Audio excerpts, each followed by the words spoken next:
This is The Sports Life. 3-2 pitch. Fly ball center field. Bennett going back to the track, to the wall. Gone! Cash has walked it off.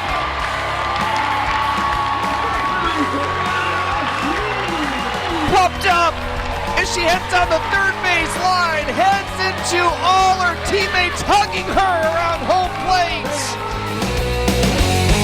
And welcome into the Sports Life. We'll team here along with Dalton Scheller. Jeremy Otto on the call as Michigan State in softball gets a walk-off homer. And I don't know about you, but it's been a long time now. We had the aluminum bats. Uh-huh. But the ping, the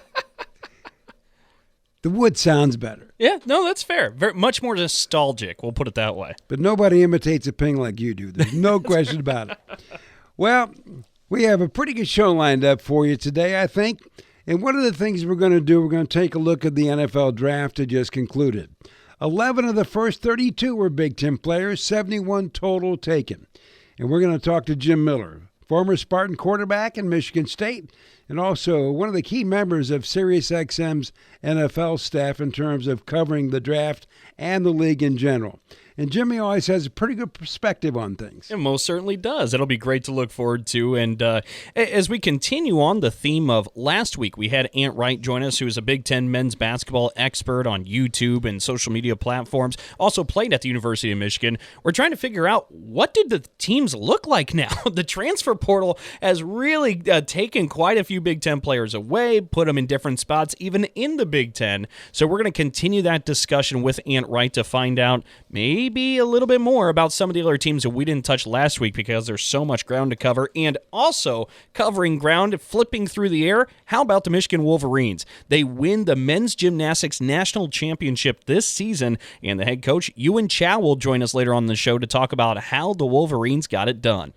Well, with that, might as well jump into the sounds of the week. And it's spring football time, right? Anytime you're in April and May, that's kind of what you think about. And for the Big Ten, we'll start with a team that actually was in the college football playoff this past season. Indiana, and head coach Curt Cignetti talked about what is to come for Indiana football, with the sound coming courtesy of Audrey Marr. Well, I think that, it's a process. And right now what we're it's a race to improve as much as possible individually and collectively during spring ball and add the pieces that we need. And then infrastructure, what's appealing to recruits. And then money right now, rev share, NIL. Okay, there's a lot of things involved in college football. So we want to compete for championships year in, year out. We want to compete for the national championship. Well, think about this. A year ago when Coach Cignetti got the job, he talked about winning the Big Ten and things like this, and we're like, does he know he took the Indiana job?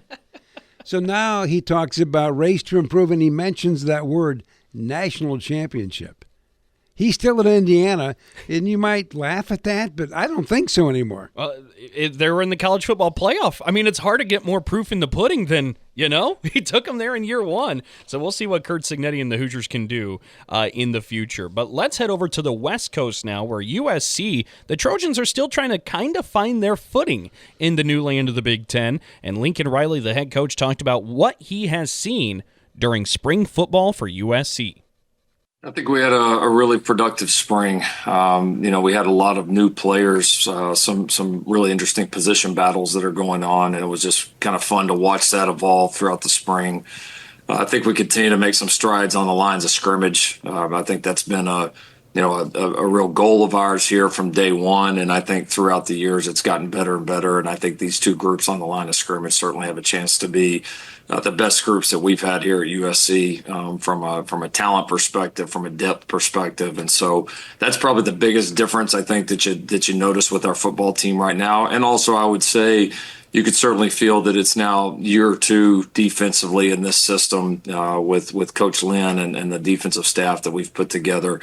You could feel kind of the difference. You could feel some guys that were certainly more comfortable in that system, and certainly expect that to continue to grow and see every sign that it will.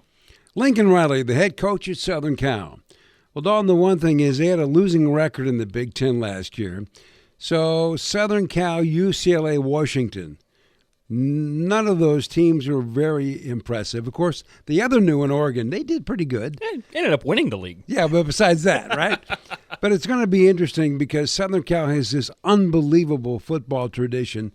And basically playing 500 football, I don't think for that group is going to get it done. No, I think you're right. And you brought up one of the next teams we're actually going to move over to, across town, to UCLA Bruins. And what's really interesting about this one, head coach Deshaun Foster, of course, a lot of people know, had a wonderful career in the pros, right? Was a great NFL running back. He brings an interesting perspective to a question that was posed to him here in the last week, where he was asked about bringing players in. Do you ever worry that maybe it steps on toes of your current roster and how it maybe affects or maybe even intimidates some of the current players on your team? This was his answer.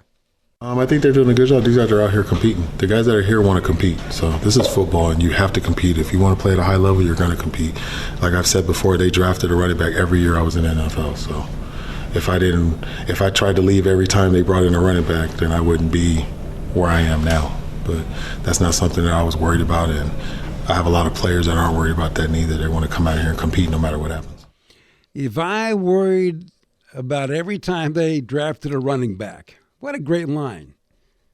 He's talking about that's not him. Mm-hmm. That's old school what he's talking about. And it's interesting, the perspective of where the competition exists on a day-to-day basis in the professional league. It kind of has made its way to college football. It's interesting thoughts from Deshaun Foster. Let's close out the Sounds of the Week by heading over to basketball, where newly hired head coach on the floor for the Maryland Terrapins, Buzz Williams, was talking a little bit about spring and getting adjusted to things in College Park and getting a squad put together so quickly. We're working really hard. It's been fast. I'm still living at the hotel on campus and work as much as we can. We're getting our staff here. We're putting together our roster, trying to finish our non-conference schedule. So there's a lot of work, but we're excited for the opportunity. I think we just got to continue on the path that we're on. We've signed a lot of players. We still have to sign some more. We've scheduled several non-conference games.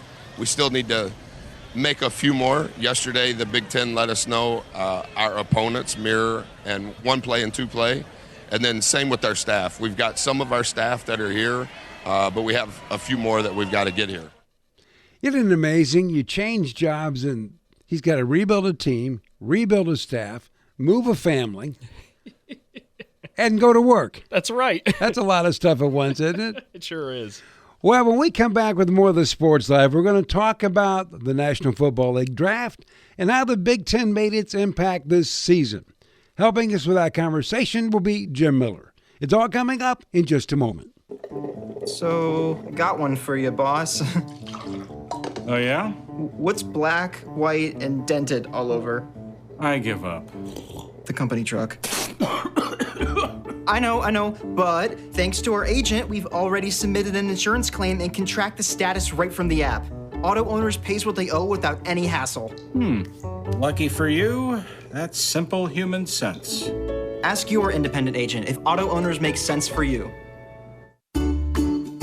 Medicaid and CHIP offer free or low-cost health coverage for children and teens. Hospital and doctor visits, prescriptions, shots, and more are covered. That's peace of mind for parents if a child is sick or gets injured. And parents may now be eligible for Medicaid too, even if they've applied in the past. Enrollment is always open. Visit insurekidsnow.gov or call 1-877-KIDS-NOW. Paid for by the U.S. Department of Health and Human Services. If you have diabetes, listen up. If you have insurance, you can qualify for a continuous glucose monitor. With a CGM, you can continuously track your levels and trends and spend more time in range, significantly lowering your A1C. More importantly, a CGM eliminates the one thing most people with diabetes hate: painful finger sticks. Order your new continuous glucose monitor today. If you use insulin and if you've seen your diabetes care provider within the last 6 months, you may qualify for your own CGM right now. We'll do all the insurance paperwork and deliver your new CGM at little or no out-of-pocket cost to you. Medicare and most insurances will cover your CGM, so don't wait. Have your insurance handy and call the Aptiva Medical CGM Health Hotline right now. 800-948-6912. 800-948-6912. 800-948-6912. That's 800-948-6912. We'll be back with more in a moment. This is The Sports Life.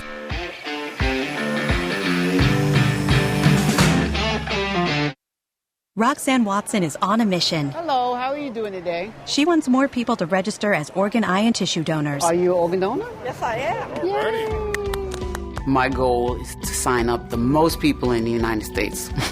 What drives her? Roxanne's own life was saved through the gift of a heart transplant, made possible by an organ donor. I decided that day that I was going to devote myself to the cause of organ donation and signing people up and honoring my donor by doing that. Now she's back to health, and she's a powerful force helping to save lives every day through her work. Imagine what you can make possible by leaving behind the gift of life. 8 people can be helped with the major organs, and up to 50 people can be helped with a little bit of everything. And when you think about it that way, that you could help that many people, it's amazing. It really is. Learn more and sign up as an organ, eye, and tissue donor. Go to organdonor.gov. A message from the U.S. Department of Health and Human Services, Health Resources and Services Administration.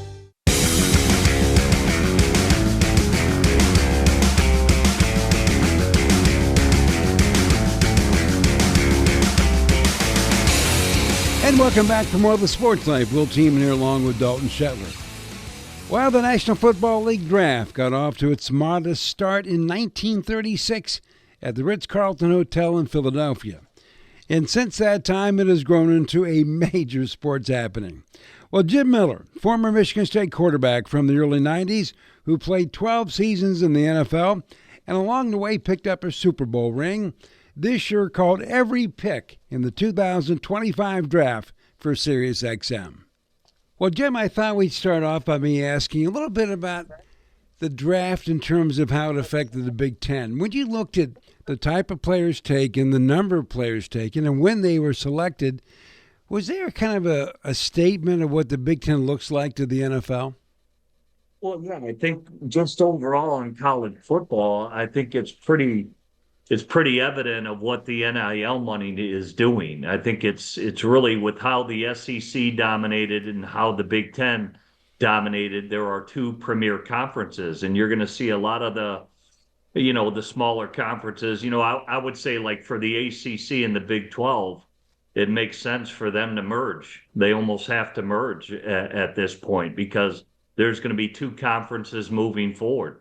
And they are power conferences, obviously, with all what used to be the Pac-12 entering the Big Ten and how the SEC has grown. Those are going to be the 2 main conferences. I mean, even last year, there were a lot of small school players that transferred up, in the portal. And I'll give you an example. Say Jared Verse, the talented pass rusher from Florida State. He's now an LA Ram. The Florida State Seminoles, they were playing Syracuse. They played Syracuse in a game, and Syracuse at that week was playing Albany.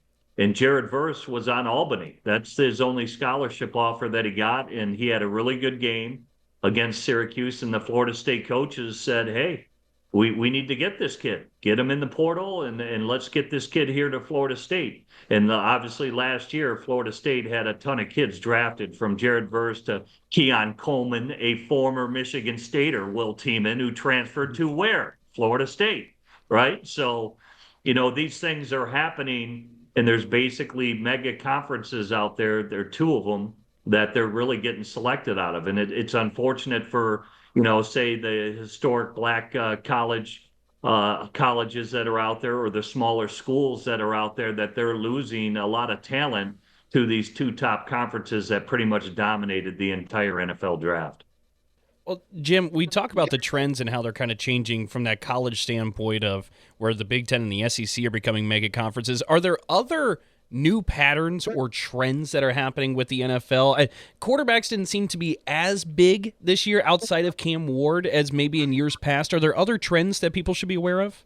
Well, the quarterbacks did not drive this draft, but they were a big part of it. There were 13 quarterbacks drafted. If you take out Millett, who was at Montana State, got drafted by the Las Vegas Raiders, but they're going to convert him to wide receiver. They think he's going to be a Julian Edelman type of receiver. So technically there were 14 quarterbacks drafted, but there were 13 realistically that were. So depth was an issue at quarterback. The last 2 years, depth has been an issue at quarterback. There's been, I think, 60 starters that have been hurt the past 2 years. And so you better have depth on your roster at quarterback. And, I think the trends of the NFL, I think you do see a lot more of the RPO influence in the National Football League. I think if you go back a few years ago when Jalen Hurts was drafted by the Philadelphia Eagles, now he is a Super Bowl champion. He's an MVP of a Super Bowl. And I think that's what really thrust Jalen Milroe in his selection to the Seattle Seahawks. Because you think of Mike McDonald, he was the former DC of the Baltimore Ravens. He practiced against Lamar Jackson every day, who will give you fits running the football. And so I think Mike McDaniel saw that. Jalen Milroe had an incredible 40-yard dash. He had a 110 split that was actually the fastest in the draft, or 10-yard split, I should say. That was the fastest in the draft. And I think they'll have a package for him right away as a running quarterback, say in red zone packages or maybe key third downs, where that RPO offense has really infiltrated the NFL. Not every team is doing it, but a majority of the teams are. They want athletic quarterbacks now. Well, Jim, if you look at the draft in reference to the Big Ten, defensive tackle was the top position taken by the NFL teams. Did that surprise you? No, there was, I think for teams, everybody knew coming into this draft it was going to be very good in terms of defensive edge rushers, defensive tackles.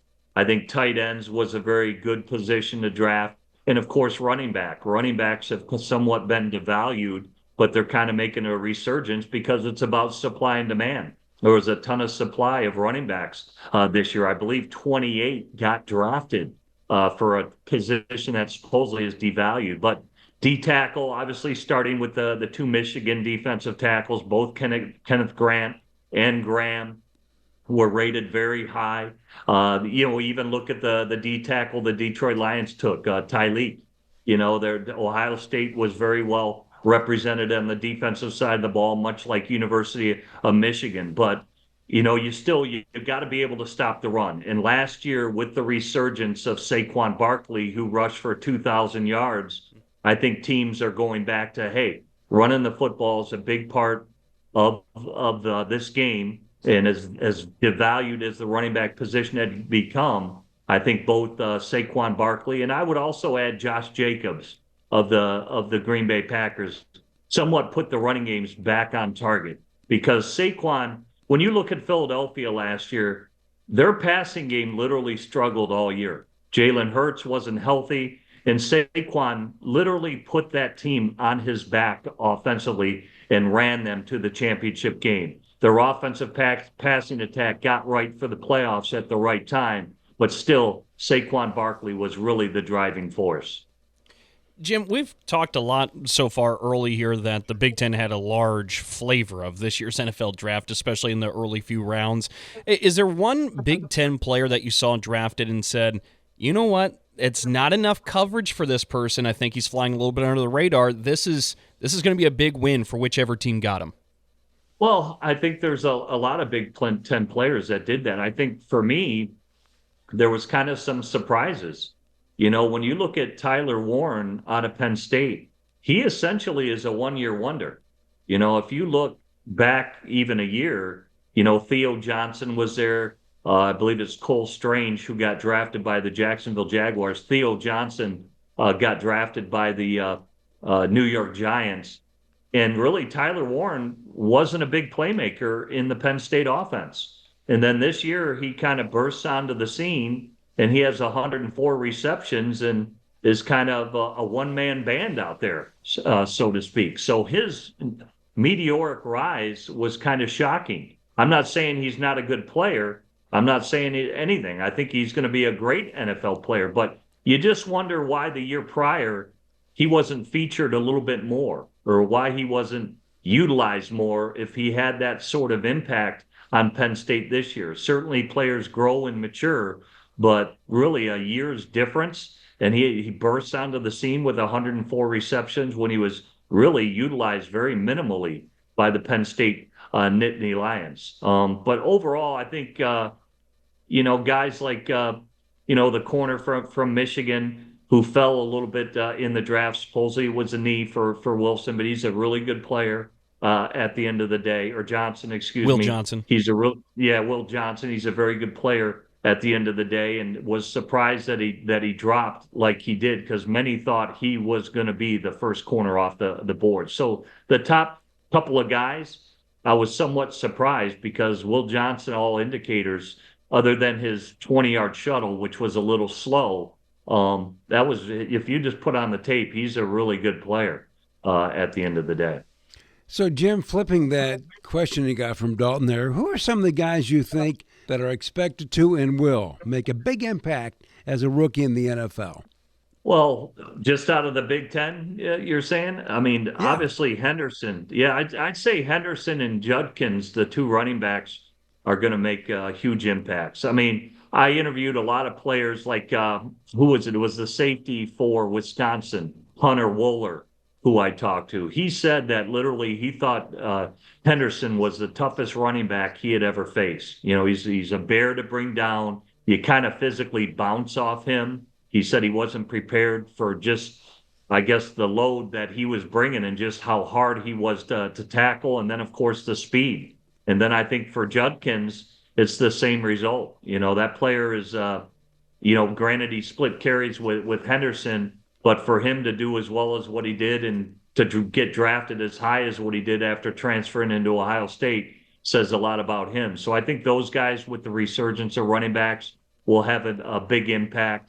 I think for other players, say for Will Howard. Will Howard, also Ohio State Buckeye. For him to get drafted by the Pittsburgh Steelers, where I started out, I think is a really good spot for him. Because with Arthur Smith as their offensive coordinator, probably Aaron Rodgers is going to sign there. Mason Rudolph will be the backup. And for Will Howard, he'll be able to just digest things a little bit. He'll be able to settle into the NFL game. That'll be a perfect fit for him because it's run and play action. They've gone more towards, even back when I played there, more straight drop back quarterbacks that are more run play action guys. And so I think for Will Howard, that ended up being a really good spot for him to be drafted by. Well, Jim, as always, good talking to you. I'm glad things are going well, and we'll check back in and see how some of this all pans out. All right, sounds good. Good to be with you guys.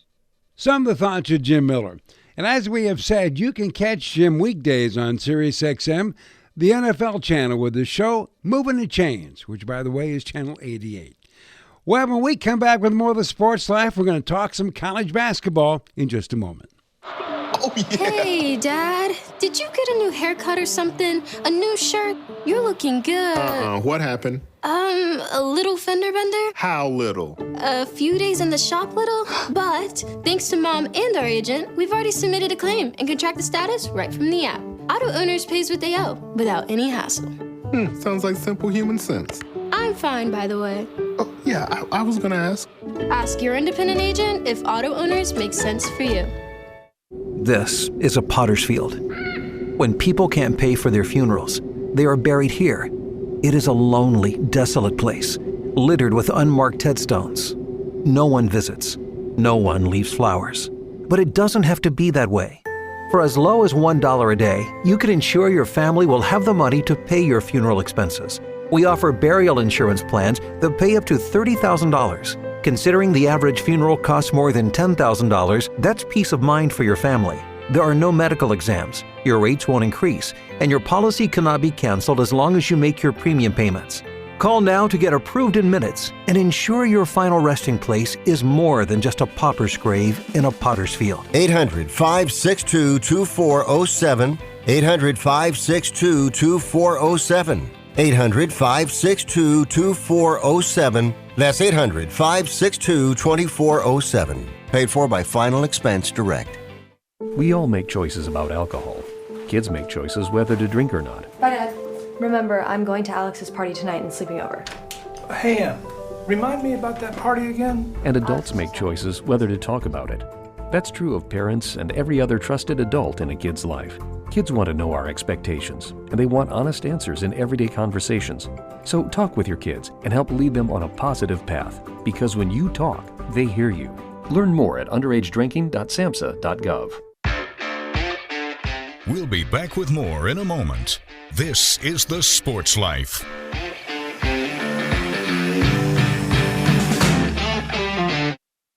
Here's a real-life story that affects 50% of all of us out there.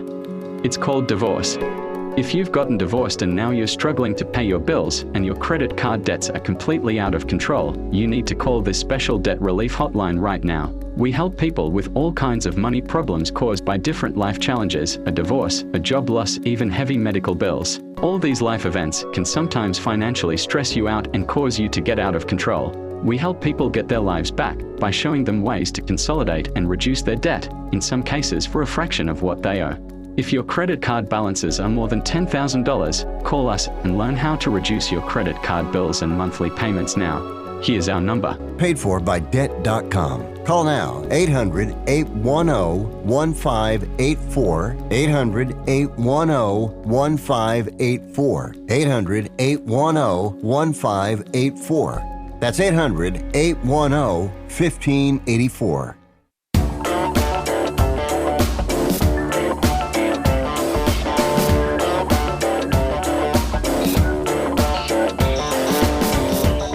And welcome back for more of the Sports Life. Will Teeman here along with Dalton Shetler. Well, Ant Wright is a former University of Michigan basketball player. Played for the Wolverines from 2006-07 to 2009-10. And as we said a week ago, has become a very popular person on social media due to his extensive knowledge of Big Ten basketball. So what we're going to do this week is continue that conversation with Ant as we talk about how these teams are retooling and what the landscape of Big Ten hoops might look like next season. So with that thought in mind, we got into Michigan. They're rebuilding again, and here's how he thinks their prospects look. Yeah, they have. You know, you have Elliot Cadeau, and a lot of people are trying to relate him to, like, basically a Trey Donaldson. Outside of being light-skinned and having, like, a fro, like, they're nothing alike. Trey looked for his. Elliot looks for others. Elliot is much more of a point guard. Trey was always a combo guard / backup point. That was what he did, but he was asked to be the point guard. And there's a reason why they put the ball in Danny Wolf's hands a lot, is because Michigan didn't really have a real point guard last season. And Elliot is that. He is a true point guard. He is someone who, you know, I'm not going to be shocked or surprised if he's on, like, you know, top 15, top 10 in assists next season. Huge pickup. Ademara is like 7'3", 7'4", just all arms, like crazy wingspan, very good rim protector. You know, like talking, you know, to, you know, staffs around the country, they think that he's probably the more well-known kept secrets. We'll see how many minutes he ends up playing, but I mean, he is like, I saw him solo when he pretty much beat Wisconsin and Northwestern on his own, with his presence on both ends. Very, very good player. Morris Johnson, I mean, he's someone else who has so much potential, you know, coming over from Illinois too, just adds toughness. I think Michigan lacked a lot of that, like, interior FU type of mentality last season. They're going to get a lot of that back. And then you have the wild card in Yaxel Lundenborg, who I'm seeing on a lot of first round boards. And I won't be shocked if he ends up leaving and, you know, going to the NBA. But, you know, to have someone like that in the fold, if he does choose to come back to school, it's going to put Michigan in a very nice spot in terms of having, you know, front court having a pro, having a leader, then getting guys back like Namari Burnett and LJ Case and Will Cheddar, guys who can really shoot the ball and like kind of create for themselves. They should be able to finish in the top 10 of the Big Ten once again this season. Okay, Ant, let's take a little look at Wisconsin for just a second. Every year, Greg Gard seems to have to rebuild. He gets him to the front of the class, has almost won back-to-back Big Ten tournament titles, and now he has to rebuild again. How do you think he's going to keep managing to do this? He's going to be – they're going to be good again next year. I'm going to say that again. I'm going to say that right now. You're going to have John Blackwell back, which was huge. You get Nolan Winter back, which is huge. But they went out and got a really good couple of guys. Austin Rapp, if you've never heard of him, he's going to be a problem. An absolute problem. Like 6'10", 235. He could do everything. Very good player. Another guy is like Andrew Rohde. He was really good at St. Thomas.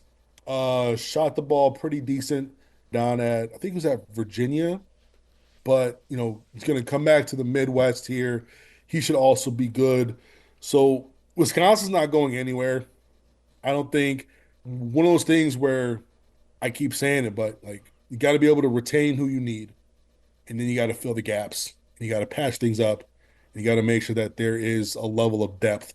You return some key guys, and you do get Janicki back. Hopefully he's on a scholarship finally, but they're not going to be bad next year. They're going to be a good team. I am really excited about Austin Rapp. Austin Rapp and Nolan Winter front court is a very, very tough group. Very tough group. And I want to move to another program in Indiana where the only thing that might still be the same from last year is the Candy Stripe warm-ups. I mean, everything has changed. The roster's completely different. A new head coach in Darian DeVries, but he's went to work pretty quickly there in Bloomington putting a squad together.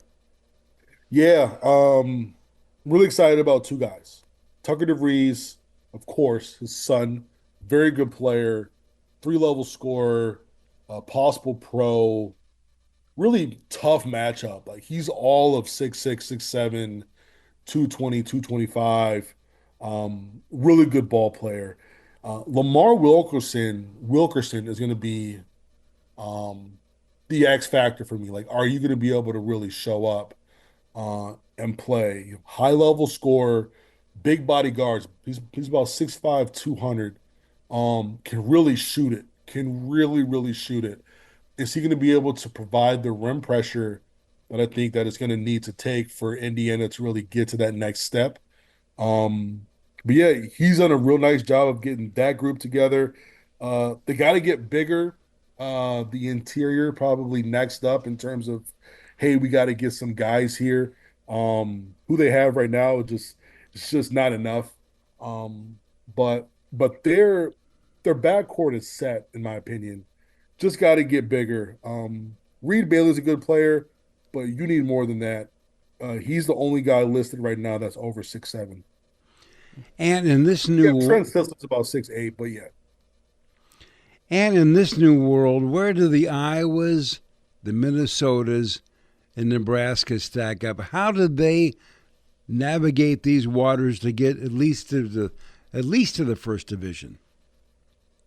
You know what? Iowa is going to be really good next year, I think. Iowa's going to be good.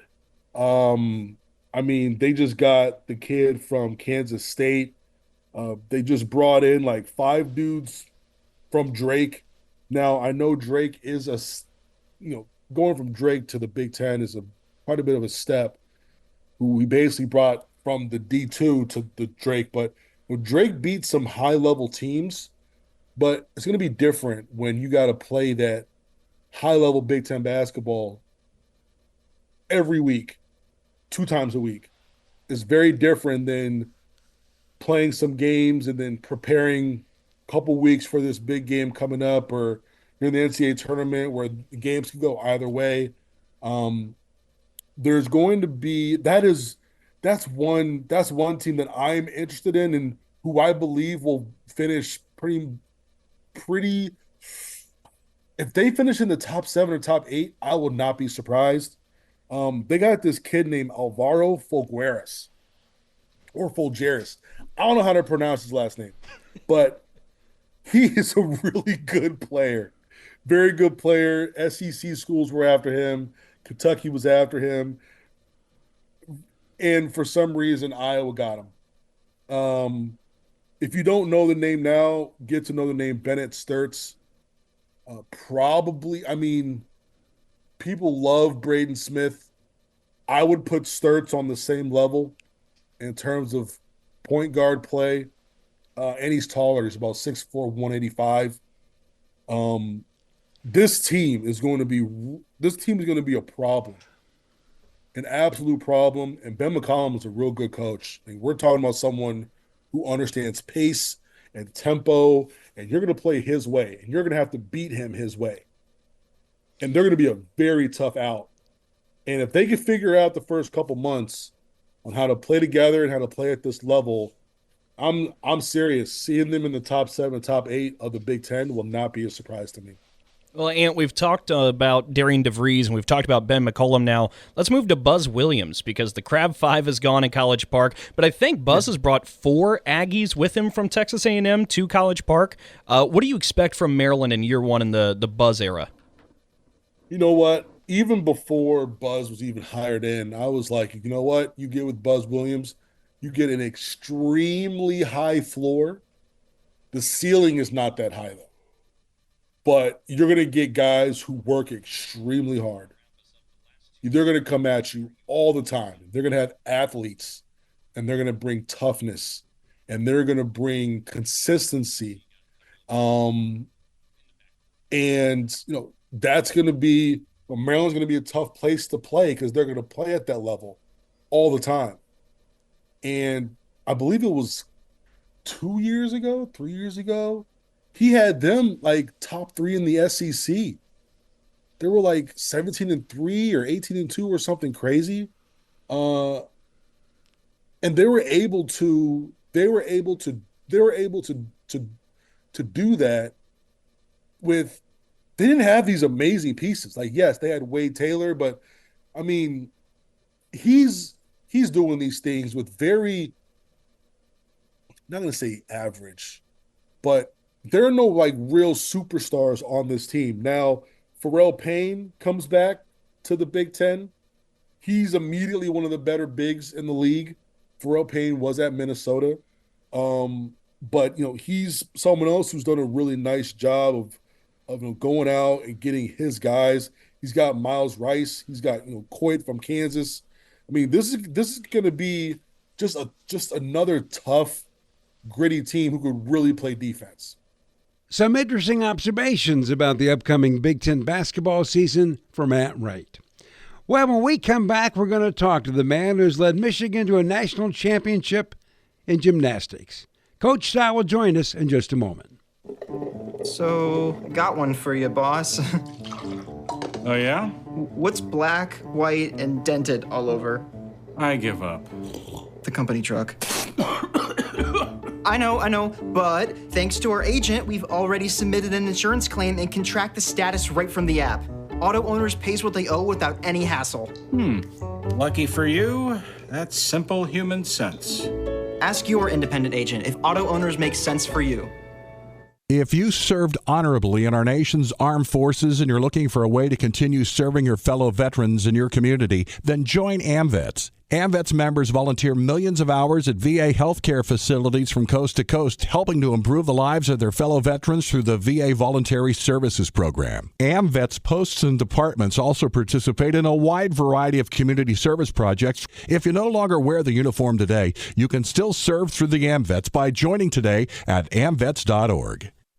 Do you hear that? That's the sound of uncertainty lurking under your hood. You know the feeling. I know I do. That sudden sinking sensation when you see a check engine light or your car unexpectedly breaks down and you're faced with sky-high repair bills. It's time to shield against unexpected repairs with CarShield. CarShield is America's most trusted auto protection company and has an A rating with the Better Business Bureau. Don't let the fear of a breakdown keep you up at night. Trust the Shield, CarShield, and say goodbye to terrifying repair bills. Gymnastics. And hello to peace of mind. Your plan also comes with 24/7 roadside assistance, courtesy towing, rental car options, and so much more. Don't wait till it's too late. Call CarShield now before a breakdown. Protect your wallet. Protect your car with CarShield. Get our best protection ever. Call now. You'll thank me later. 800-965-1292. 800-965-1292. That's 800-965-1292. We'll be back with more in a moment. This is The Sports Life.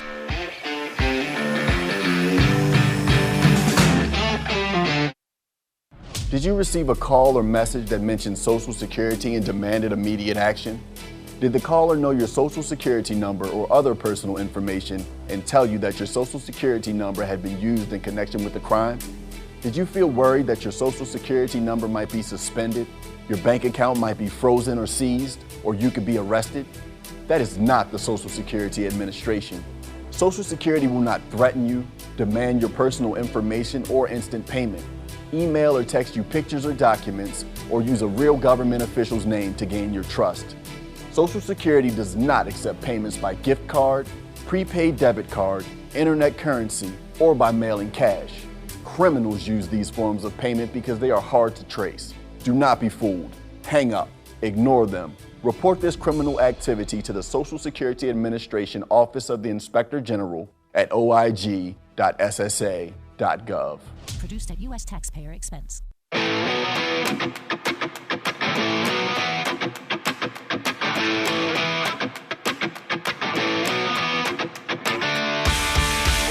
And welcome back for more of the Sports Live Wheel Team here along with Dalton Shetler. And don't forget, Auto Owners Insurance, simple human sense. Ask your independent agent if auto owners make sense for you. Well, I don't think there's much doubt that the gold standard in the Big Ten when it comes to men's gymnastics is the University of Michigan. For the past 5 seasons, the Wolverines have not only won the Big Ten championship, but this past go-around, Michigan has also won the national championship. And leading the way for the Wolverines is their head coach, Yuan Xiao. And Coach Xiao, thanks for joining us here. So I think maybe we should just begin with how you got to the national championship crown. You're down to the final rotation. You need to nail it to beat Oklahoma. Can you take us through the sequence?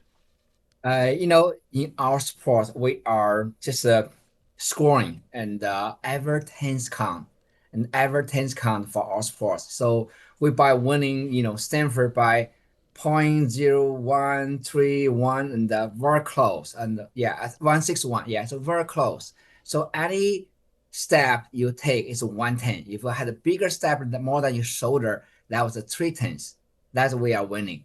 And the vault events is the challenge events, but also high reward events. You can see vault score is higher than other events. And so we chose the vault as the final events competing. And the number one, we are trust our team, and we've done that before.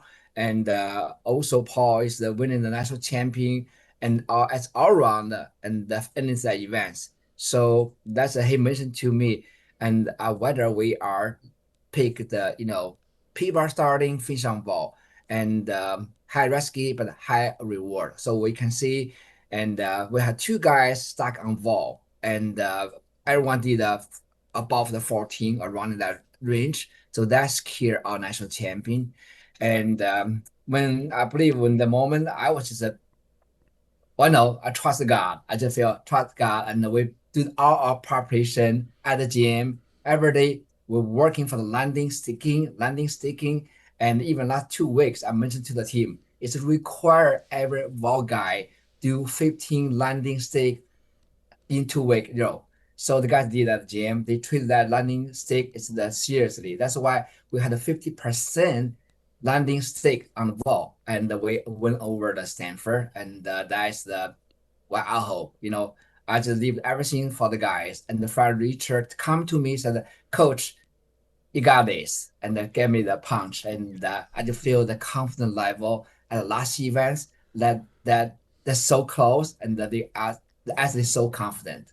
So that's I feel. Well, you mentioned the confidence. It actually kind of leads me to the next question because you've been very close. Michigan men's gymnastics has been very close to a national championship for a while now and come up so close, but just a little bit short. You head into that event. Is there that confidence of, hey, we know what it takes, we've been this close, or is there the stress, a nervousness, an anxiousness around it? What was the feeling heading in? Yes, and I'm also talking to our team about you breaking the ice, and so it's challenging to break the ice because you don't feel you had the ability, you had the confidence, to do that. And the last 2 years, we are being the runner-up for 2 years, and we know we can beat Stanford. Even the last year at the day one, we are over the Stanford already. And so at the last 2 events, we had the guys, big player and couldn't hold in their nerves, and that was happening. And by this time, it's different. We are better team. We are prepared. So we look at the good day, like Stanford does last night, and I said, hey, so we can do this. We just we have to trust ourselves, and the confidence build at the gym, build as team. So and build from the years, not just for this year only. That's where we are come from. The confidence come from too. The one thing is what you've been able to do as an assistant coach and now as the head coach at Michigan. Your men's gymnastic program has been unbelievable. 5 straight Big Ten titles. What's the key to what you guys have built there? As coach, I know I'm more technical coach. Also, I want to create the culture. The culture is unbelievable, and we put the team together. And so integrity, the brotherhood, and the passion, and excellence. That's a 4 wording we are using for team culture build. Okay, they are, of course, Michigan. We are Michigan men. We also put the team number one. So everything done is no matter who is, we are working for the team. And my assistant coach, I've assistant coach before, I know the role. I say, hey, not to do for me, not do for somebody else, Fred or Richard, we do for the team. So that culture built up, and since I'm taking over the program, and so also we had some strike before too. Something happening in our program, and we do have some downtime, and the leadership don't feel confident for the team and the culture, then we switch that. And the 4 years so far, I believe that the team more solid, the team, and the culture is great. And I pay a lot of detail for the attention to the detail, tell guys to every tense count. We have to do every tense every day to make the every tense working for our team. So now you can see I have a lot of data just in front of me, and we are number 1 team by scoring, but we are not the number 1 team by star value. Star value, so Stanford had a more 3.9 star value higher than Michigan team. What that means, they had more money on their bank, but we use our money smartly. We do our execution. So we beat them every single routine is 0.171. So just every time we beat them every routine, even we don't have much money on our bank, and we still beat them. That's the team I create that too. And also Oklahoma team's execution, very good execution too. So in that way, we are the number 1 execution team. That's the way we are scoring too. And I think everybody that's listening can sense the pride that you have with this team and this program in Michigan. And I'm curious where this all started because, you've been coaching at Michigan for a couple of decades now, but we were talking a little bit before the interview started, and you mentioned 25 years ago you moved to America. Shortly after that, you end up in Ann Arbor and coaching men's gymnastics. What was the journey for you to come to America, and how did you end up in Ann Arbor? Okay, long story short, my wife, she was working the Circuit du Soleil at the U.S. back to 90. So, and my wife and I married, and we are separating. I was a coach Chinese national team, and I brought the Chinese team that individually compete called the Visa game, a Visa Cup. That was at Dallas Forwards. So I know the coach, I know the U.S. coach. They also say, hey, Coach Xiao, your wife working here, and you guys just celebrating. So maybe one day you come to here and your wife and you can be together. And finally, I did, and 2000, and so I just done my job for the 2020 Olympic game. So I moved to U.S. to my wife and I come to here. We had a family together. So that's a very interesting things. And then I'm coached at Oklahoma for 5 years, and Mark Williams and we had our first national champion at Oklahoma, and so we won 2001 and 2005. So I helped Mark Williams win 3 national champion at Oklahoma. And then the former head coach Kurt Golder was recruiting some coach to help in Michigan. And so I was helping out. I had a great relationship with Kurt Golder, and I just helped him, Kurt, to recruit a coach to come to Michigan to coach a Michigan team. Then by end of the time, and I've been the Michigan coach there, so help the Kurt. And so 2005, I moved from Oklahoma and come to Michigan. So under Kurt Golder, we actually started to build a program for almost like 2 decades already. So I bring my part and to help the team, and I learned so much from the head coach Mark Williams and Kurt Golder. Of course, is my mentor to helping me to be the good person and the good heart to coach the good team too. And that's pretty much my long journey, just from China to here and back to China. I was coaching a lot of Olympian in China, 1996 and 2000, 2004, and every 4 years I had Olympian I'm coaching, I'm working with. So even now we had Fred Richer, and before Fred Richer we had Sam Mikulak, and so many. I don't know how many I coach the Olympian right now. I just enjoy the process to see the boys succeed to next level, not only NCAA level. And so that's I'm working right now. Well, Coach Xiao, thank you so much for joining us today. And by the way, congratulations. Only one guy can be the national champ. That's pretty good. Yeah, it feels great. Thank you very much for you guys, have me today. So there you go. A nice visit with Michigan's head coach on the men's gymnastics side, Yuan Xiao, who led him to this year's national championship. Well, when we come back with more of the Sports Live, our parting shots in just a moment. Oh, yeah. Hey, Dad. Did you get a new haircut or something? A new shirt? You're looking good. What happened? A little fender bender. How little? A few days in the shop little. But thanks to Mom and our agent, we've already submitted a claim and can track the status right from the app. Auto owners pays what they owe without any hassle. Sounds like simple human sense. I'm fine, by the way. Oh, yeah, I was going to ask. Ask your independent agent if auto owners make sense for you. Everything is expensive right now. Gas, food, you name it. You're spending more, you are making the same or less money. So, what do? You rack up credit card debt. That's what you do. It's not your fault. It's the economy. And guess what? If you rack up too much credit card debt like some of us, you can't pay your bills. Then the credit card companies, as nice as they are, start hounding you for money. Then you start your downward spiral. A smart thing for you to do is to call the Zero Debt. They can help you consolidate all your credit card bills into one affordable payment. Millions of people have done it. It works to make you debt-free. Make this free call right now. It costs you nothing to learn more. 800-298-9093. 800-298-9093. 800-298-9093. That's 800-298-9093. We are strong, we are resilient, and we will get through this together. But these are stressful times, and it's important to also practice good self-care. It's normal to feel overwhelmed, anxious, or afraid, but there is hope. Reach out to someone, connect with your friends, stay in touch with your community, and know that you are not alone.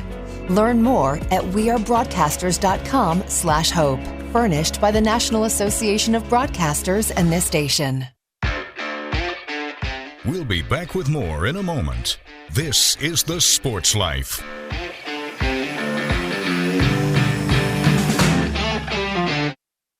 I found hope in the midst of an overwhelming situation. Alcoholism is a disease that can affect any family. Everyone suffers, but there is help and hope at Al-Anon Family Groups. Al-Anon gave me my life back. I'm a better father and husband. Are you in an overwhelming situation because of someone else's drinking? Al-Anon and Alateen can help. Local and virtual meetings are available. Maybe one could work for you. Call 1-866-200-0033 or visit alanon.org/hope. I'm Naheem Hines, professional football player. No matter the challenges I face every day in the NFL, my mom is always there for me, despite her own struggles with muscular dystrophy. And MDA is there for my mom. At their 150 care centers across the U.S., MDA is the leading organization in research and care for kids and adults with muscular dystrophy, ALS, and related neuromuscular diseases. Join me and learn more at helpmda.org today. Thank you.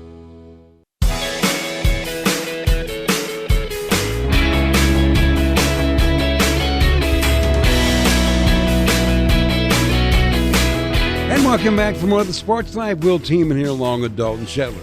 Fun show this week. Talk some NFL football and how it pertains to the Big Ten after this year's draft with Jim Miller. And Ant Wright made a return to talk about the landscape of the upcoming Big Ten basketball season and what a nice visit with Yuan Xiao, the head coach of Michigan's men's gymnastics team, the group that won this year's national championship.